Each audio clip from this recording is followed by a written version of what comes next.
জিলহজ মাস, আমাদের সামনেই হজের মাস।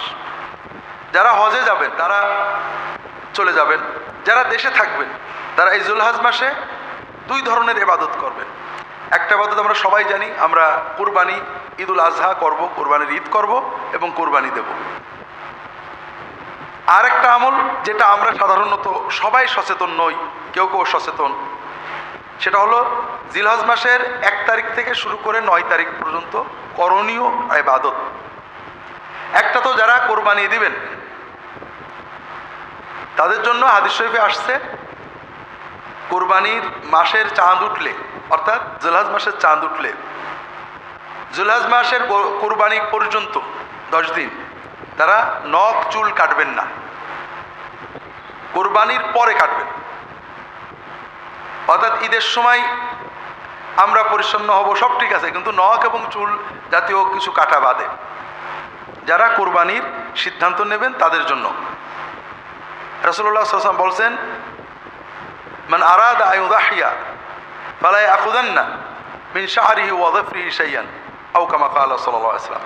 যে ব্যক্তি কোরবানি দেওয়ার সিদ্ধান্ত নেবে, ইচ্ছা পোষণ করবে, ওই ব্যক্তি তার চুল নখ মোটেও কাটবে না। এজন্য যারা কোরবানির নিয়ত করেছেন তাদের জন্য এটা হলো নেগেটিভ কাজ, অর্থাৎ আপনি এই কাজ থেকে বিরত থাকবেন। এর পাশাপাশি কিছু পজিটিভ কাজ আছে, করণীয়। আল্লাহ রাসূল সাল্লাল্লাহু আলাইহি ওয়াসাল্লাম বলছেন, মা মিন আইয়ামিন আল আমালুস সালিহু খায়রুন ওয়া আহাব্বু ইলাল্লাহি মিন হাযিহিল আশর। আল্লাহ তাআলা বছরের 354 দিনের যে 10টা দিন সবচেয়ে বেশি পছন্দ করেন নেক আমলের জন্য, সেটা হলো এই জিলহজ মাসের প্রথম 10 দিন। অর্থাৎ জিলহজ মাসের এই 10 দিনের বাইরে নেক আমল করলে আল্লাহ যত সওয়াব দেন, যত খুশি হন, এর চেয়ে বেশি সওয়াব দেন, বেশি খুশি হন যদি আমরা এই 10 দিনে নেক আমল করি। এজন্য সাহাবায়ে কেরাম এই 10 দিনে ব্যাপক পরিশ্রম করতেন, ইজতিহাদ করতেন ইবাদতের জন্য। আর এই ইবাদতগুলোর প্রথম ইবাদত হলো রোজা, সিয়াম। জিলহজ মাসের 1 তারিখ থেকে 9 তারিখ পর্যন্ত রোজা পালন করা, এটা সুন্নত। অনেক সওয়াবের কথা হাদিস শরীফে আসছে। বিশেষ করে 9 তারিখ আল্লাহ রাসূল সাল্লাল্লাহু আলাইহি ওয়াসাল্লাম বলছেন, সাওমু ইয়াউমি আরাফা আহতাসিবু আলাল্লাহ আইয়ুকাফিরা সানাতা আল্লাতী ক্বাবলাহা ওয়াল্লাতী বা'দাহা আও কামা ক্বাল সাল্লাল্লাহু আলাইহি ওয়াসাল্লাম।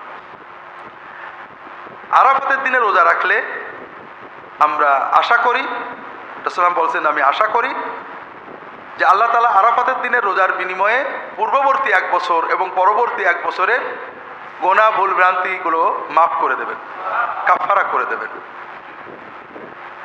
কাজেই আমরা যদি পুরো 9 দিন রাখতে পারি আলহামদুলিল্লাহ, আর 9 দিন যদি নাও রাখতে পারি তবে আরাফাতের দিনে অবশ্যই আমরা রোজা রাখার চেষ্টা করব। এখানে একটা বাস্তব সমস্যা বর্তমানে দেখা দেয়।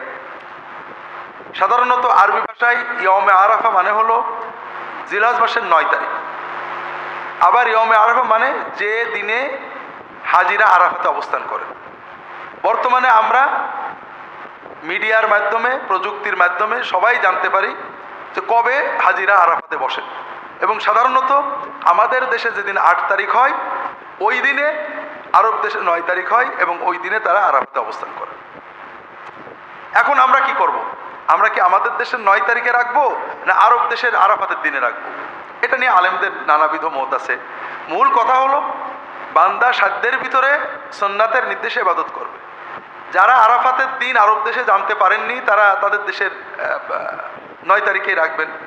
তবে এখানে হাদিসে 9 তারিখ না বলে ইয়মে আরাফা বলা হয়েছে, এজন্য অনেক আলেম বলেন যদি কোনো দেশের মানুষ আরাফাতের দিন জানতে পারে যে এই দিনে আরাফা হচ্ছে, তাহলে সেই দিনে তাদের রোজা রাখা ভালো। আর আমাদের জন্য সহজ, আমরা 8 তারিখ এবং 9 তারিখ 2 দিন রাখতে পারি। এজন্য যদি আমাদের সম্ভব হয় 9 তারিখ, যদি সুযোগ থাকে 8 এবং 9 তারিখ আমরা রোজা রাখবো ইনশাআল্লাহ। রোজার পরে বাকি নেক আমল উন্মুক্ত, বেশি বেশি নফল সালাত আদায় করা, বেশি বেশি জিকির, বেশি বেশি তিলাওয়াত, বেশি বেশি দান, মানুষের সাহায্য করা, আল্লাহর পথে দাওয়াত দেওয়া, নেক আমল বলতে যত আছে এগুলো এই কয়দিনে আমরা যদি একটু বেশি করতে পারি। আল্লাহ তাআলা জিকির করতে ওযু ও গোসল জরুরি না, আমরা এই কয়দিনে সবসময় করি, এই কয়দিনে একটু বেশি জিকির করব, বেশি দরুদ পড়ব, বেশি তাসবিহ তাহলিল করব।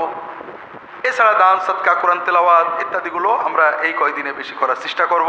আল্লাহ তাআলা তৌফিক দান করুন, আমিন।